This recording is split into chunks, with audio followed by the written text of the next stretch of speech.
sinusundan, huwag magpapahuli. Pag-usapan ni bakbakan, balita niya at laban. Mga Pinoy na di nagpapagapi. Salamat sa mga suporta na lagi nandyan. Muling ginulat ng ating pambansang kamao ang buong mundo. 8th Division World Champion, ang walang kapantay, Manny Pacquiao bumangga kontra sa WBC welterweight world champion na si Mario Barrios. Nauwi man sa majority draw ang laban. Marami ang naniniwala na panalo ang ating si Pacman at pinatunayan na kahit 46 na anyos na hindi pa rin siya laos. Sa laban na yon, hindi lang simpleng galing ang pinakita ni Pacman. Para siyang muling bumalik sa kanyang prime. Parang milagro, mga idol, supernatural. At syempre, gaya ng palagi, itinuro niya ang papuri sa Diyos na siyang nagbibigay sa kanya ng lakas at inspirasyon. Pero teka, may mas malupit pang balita.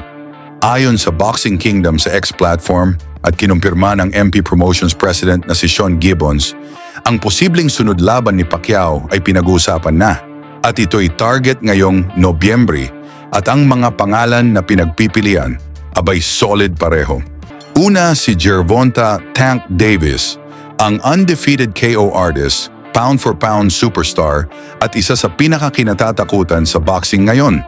Pangalawa si Rolly Romero, bagong world champion, may tapang, may yabang at siguradong aksyon ang hanap sa ring.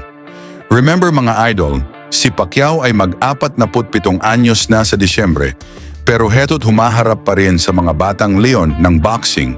Kung si Davis ang makalaban, blockbuster yan. Generational war ng legend versus prime superstar.